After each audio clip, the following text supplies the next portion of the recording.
Have you guys made a decision yet? I don't even know who this guy is. He just looked so comfortable, I wanted to try it out. The Mattress Gallery at Crandall's Home Furnishings.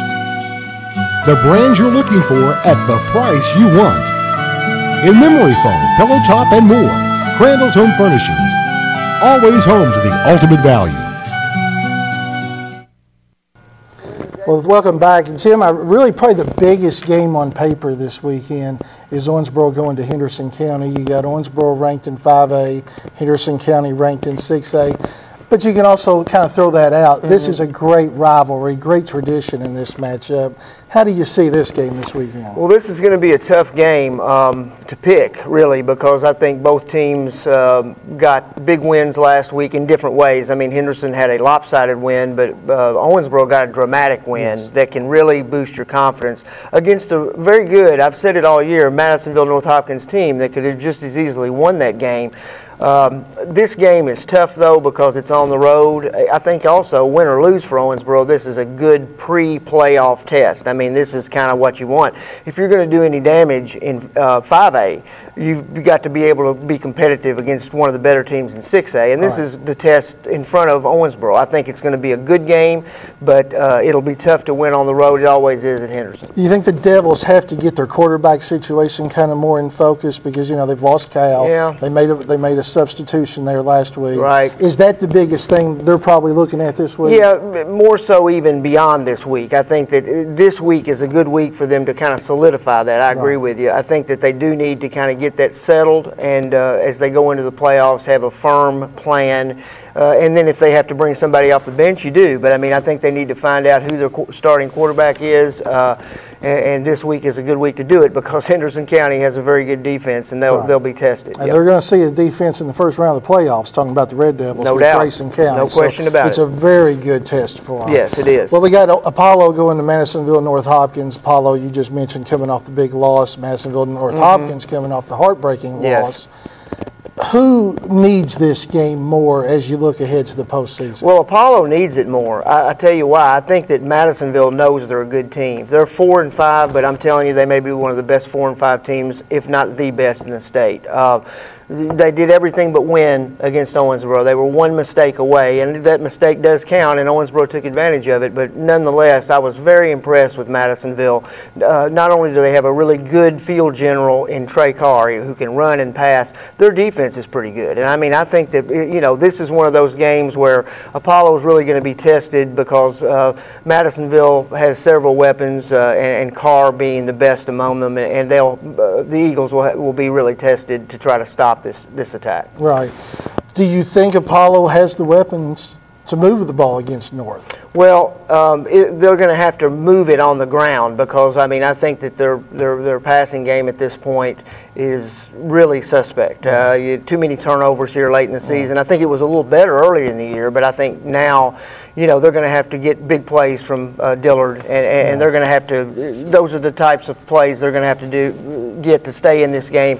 But I think that this is a tough test for them down at the home of the Maroons. It is interesting, Apollo's offense, and neither facet has been spectacular, but where they were pass and unable to run early, now it seems like they've really picked up the running game, but the passing game's gone south. So they just have struggled all year to put all the pieces together, which speaks to why they're 2-7. That's exactly right. I mean, I think that their inconsistency has been the biggest drawback for this team this year. Breck County goes down to Muhlenberg County. Breck coming off just their second win of the season, beat Atherton. Muhlenberg coming off an open date. They had the late open date. Yep. Do you see Muhlenberg being able to take care of business against Breck? Yeah, I think Muhlenberg should win this game. Now, having said that, with Breck coming off a win, I think that gives them 2 now. So, I mean, it's an even matchup in a sense. You know, neither team has had a great season, but with Muhlenberg being at home and coming off an open week, but prior to that, a week where they defeated Daviess County in overtime. I think Muhlenberg will carry a lot of confidence into this game, and I look for the Mustangs to win this game. It's interesting from Muhlenberg's standpoint, much like you were talking about for Daviess County, this being their playoff game. This is Muhlenberg's playoff game. They also didn't qualify for the playoffs. Do you think that gives the team an edge because they know this is it? Or sometimes does it work against you and say, well, it's over anyway, let's just go home? Well, here's where I think it works in your favor, is that Muhlenberg has some seniors, okay, and this is their final game, and they're at home, and I think that's where you want to, even if you're a freshman, sophomore, or junior, you want to win it for your senior class, and that's why I think the focus and determination will be there for Muhlenberg County. And the last game we're going to talk about coming up this weekend is Ohio County going to McLean County. We've been looking at this game for a few weeks as a game where, one of them can get well. Sure. Both have admittedly struggled. That's McLean's winless. Ohio County's 1-8. Yep. Ohio County, though, even though they're 1-8, they just seem to probably have too many weapons for McLean County. Yeah, I think the difference in this game will be Cody Murphy because, if you look at these two programs, they're similar in a lot of ways. I think that Cody Murphy provides Ohio County with that breakaway threat that McLean County simply doesn't have. They had that last year, but this year McLean County simply doesn't have that breakaway threat, and I look for Ohio County to be able to take care of business and get their second win of the year in this game. Well, all right, so here's what I want to talk about. I want to talk about how much it bothers me that both these teams are going to the playoffs. I don't this is where I don't like going to the 6 classes. Yeah. And I know it's here to stay and everything, but I still think this is the fundamental flaw in the 6-class system, is that the regular season is diminished. Yes. Because now Ohio County earned their way in. Yes. They beat Hopkinsville. Yeah. I'm okay with that. I'm okay with that. I understand. McLean County, there's no reason for McLean County to be in the playoffs. There's just not. And we should point out, they're not the only team in the state that falls into this category. Absolutely not, and it has nothing to do with whether they've tried hard or anything else. I understand. They simply just aren't a very good team this year. Right. They're winless, That's and right. odds are they're probably going to stay winless the rest of the way. That's right. So and I tell you why it bothers me. Why do you have to send McLean County to Lone Oak, a tremendous Lone Oak team? What are those kids going to get out of that? Because the odds of them beating Lone Oak are almost beyond remote. Yeah, that's right. It is. It's troubling in a lot of ways because you've got a situation where really they have very little chance to even be competitive in that game. But that's the way it's just set up that way, and there was no way to know going into it that McLean County would struggle like they did. Sometimes a 4th place team in a 4th place in a 4-team district is pretty decent. Every now and then you'll see that, but in this case, it's really a lopsided matchup, and it does. On principle, I understand where you're coming from. It just illustrates how going to 6 classes diminishes the regular season. Yep. They can argue it doesn't all that they want. Yep. It absolutely diminishes the regular season. Yep.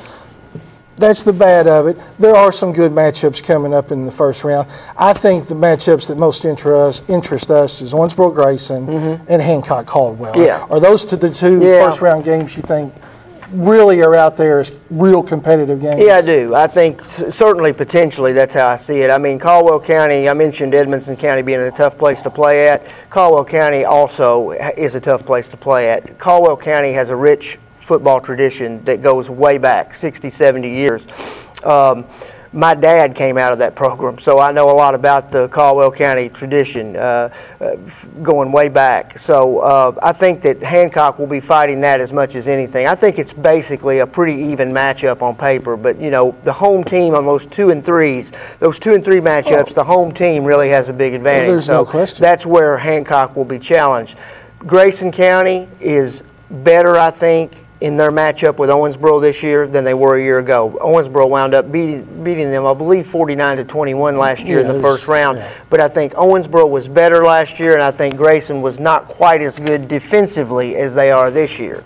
They are really good defensively, and that's the intriguing thing about that matchup, Scott, is that Owensboro's quarterback situation is really going to be tested in that game because they are going to meet up with a very, very good defense, and they've got to have solid play at quarterback to be able to beat Grayson, even though it's here. Yeah, we're looking forward to those, but we got some good games this weekend to take care of first, and then we will recap them all Monday, and then next Thursday we've got a lot of interesting games to talk about, including the Grayson-Owensboro game, and we will certainly talk about it much more in depth. So check out Friday's Messenger-Inquirer for all the preview information leading into Friday night's games, and then we'll see you back here at 2 o'clock Monday. Thanks for watching.